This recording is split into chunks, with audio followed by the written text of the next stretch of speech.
তাহলে দেখো কি লেখা আছে, প্রতিস্থাপন বিক্রিয়া। এটা কি বিক্রিয়া? প্রতিস্থাপন বিক্রিয়া। প্রতিস্থাপন বিক্রিয়াটা কিসের বিক্রিয়া দেখো, আয়রন প্লাস কপার সালফেট। এই যে এফই হচ্ছে আয়রন, যেটা হচ্ছে লোহার গুঁড়া, ঠিক আছে, আর কপার সালফেট তারপরে বিক্রিয়া করে কি উৎপন্ন হবে, ফেরাস সালফেট প্লাস কপার। ওকে, তাহলে আমরা কি কি নিব, আয়রন এবং কপার সালফেট। কপার সালফেট হচ্ছে তুতে, আয়রন হচ্ছে লোহার গুঁড়া। আয়রন কি?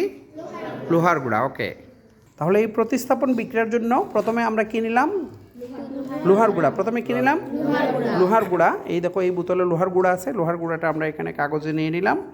তারপরে আর কি, তুতে কপার সালফেট, এই হচ্ছে কপার সালফেট, ঠিক আছে। তাহলে আয়রন এবং লোহার গুঁড়া এই দুইটা মিক্স করার পরে যে জিনিসটি উৎপন্ন হবে সেটা কি, না, উৎপন্ন হবে ফেরাস সালফেট। বিক্রিয়া হবে কপার সালফেট, ঠিক আছে, আর আয়রন, কপার সালফেট আর আয়রন, উৎপন্ন হবে ফেরাস সালফেট, ঠিক আছে, আর কপার। ওকে, তাহলে দেখি আমরা কীভাবে। প্রথমে আমরা কি করব, একটা টেস্ট টিউবে কি নিব, কিছু পানি নিব। একটা টেস্ট টিউবে প্রথমে একটা টেস্ট টিউব নিলাম, এই টেস্ট টিউবে কিছু পানি নিব। এই যে পানি আছে আমাদের কাছে, পানি নিয়ে তারপরে কি করব, সেটাতে কি নিব, হ্যাঁ, সেটাতে তুতে যোগ করব। তাহলে আমরা টেস্ট টিউবে পানি নিই, করো, একজনের টেস্ট টিউবে পানি নাও, একটা টেস্ট টিউবে, যে কোনো একটা টেস্ট টিউবে পানি নাও। বাইরের জন্য পড়ে না, আস্তে আস্তে, খুব, হ্যাঁ, আস্তে আস্তে, বেশি না। ওকে, হ্যাঁ, দেখি আর একটু কমে ফেলে, হ্যাঁ, ওকে, ঠিক আছে।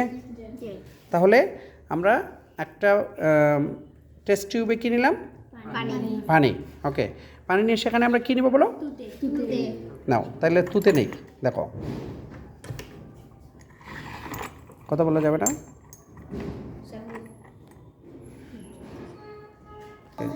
তাহলে টেস্ট টিউবে আমরা কী নিব, কপার সালফেট। এই দেখো কিছু কপার সালফেট নিলাম, বেশি নেওয়ার দরকার নাই, দেখো কীভাবে নেই। তাহলে এই যে একটু নিলাম, বেশি নেওয়ার দরকার নেই। তাহলে একটু নিয়ে কী করবো, ভালোভাবে ঝাঁকাই, ঠিক আছে।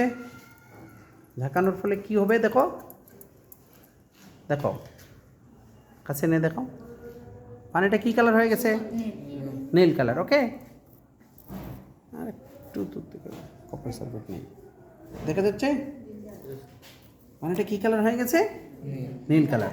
ভেরি ইন্টারেস্টিং একটা কালার আসছে, ঠিক আছে না, দেখতে ভালো লাগতেছে না। এটা হচ্ছে যে লালাখাল গেলে পানি দেখা যায় নীল কালার, হ্যাঁ। ওকে, কাছে থেকে দেখো, হ্যাঁ। তাহলে এটাতে পানির মধ্যে আমরা কি নিলাম, কপার সালফেট, তুতে বা কপার সালফেট। ওকে, এখন পানি কি কালার আসছে, নীল কালার। তারপর কি বলছে, কি করতে হবে, হ্যাঁ, কিছু লোহার গুঁড়া যোগ করে। এই যে লোহার গুঁড়া দেখো। ওকে, এই হচ্ছে লোহার গুঁড়াটা আমরা স্পুন দিয়ে ধীরে ধীরে যোগ করি। ওকে, কিছু বেশি না, হ্যাঁ,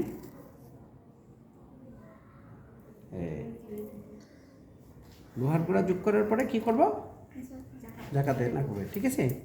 তারপর কি হয় দেখো, লোহার গুঁড়া এটার সাথে মিশবে, মিশার পরে কি হবে বলো, হ্যাঁ, নীল রঙটা আস্তে আস্তে নীল থাকবে না, এটা সবুজ হয়ে যাবে। দেখো একটু দেখি,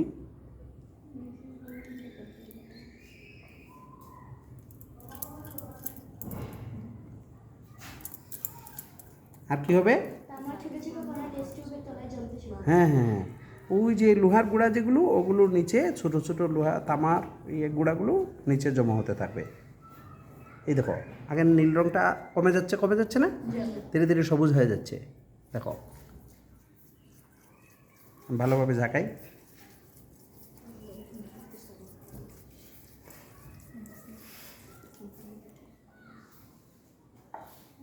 দেখো এখন নীল রঙটা কিন্তু নাই, আগের যে নীল রং ছিল এটা আছে। লোহার গুঁড়ার যে রঙগুলো দেখো, লোহার গুঁড়ার কী অবস্থা হয়েছে, লোহার গুঁড়া কি আগের কালার আছে, এটা কি কালার হয়ে গেছে, বাদামি কালার না। লোহার গুঁড়াটা কি কালার, না, লোহার গুঁড়া নিচে যেগুলো জমা হবে বাদামি কালার হয়ে গেছে, ব্রাউন কালার। ঠিক আছে, এই দেখো পানিটা কি নীল আছে? না আগে কি নীল ছিল, এখন কি হয়ে গেছে? সবুজ কালার হয়ে গেছে। এই নিচে যেটা জমা হয়েছে সেটা কি? Copper ferrous sulphate. নিচে যেটা জমা হয়েছে ফেরাস সালফেট। তাহলে ওই যে কপার সালফেট থেকে কি উৎপন্ন হয়ে গেল? Ferrous sulphate. বুঝতে পারছি? ওকে ওকে, একবার অফ করো। ওকে, তাহলে আমরা কি পেলাম সেটা হচ্ছে কি বিক্রিয়া? প্রতিস্থাপন বিক্রিয়া। সেই প্রতিস্থাপন বিক্রিয়াতে এই আয়রন কাকে প্রতিস্থাপন করছে? কপারকে। আয়রন কপারকে সরিয়ে দিছে না? তাইলে আয়রন হচ্ছে একটা মৌল, আয়রন কি একটা মৌল, একটা মৌল, আর কপার সালফেট হচ্ছে যৌগ। কপার সালফেট কি যৌগ। তাহলে যখন একটা মৌল একটা যৌগ থেকে একটা মৌলকে অপসারণ করে, সে ওই জায়গা দখল করে, আয়রন গিয়ে কপারের জায়গা দখল করে ফেলছে না, তখন সেই বিক্রিয়াকে বলা হয় প্রতিস্থাপন বিক্রিয়া। তাহলে প্রতিস্থাপন বিক্রিয়াটা আমরা প্র্যাকটিক্যালি করলাম, বুঝতে পারছি? ওকে, থ্যাংক ইউ।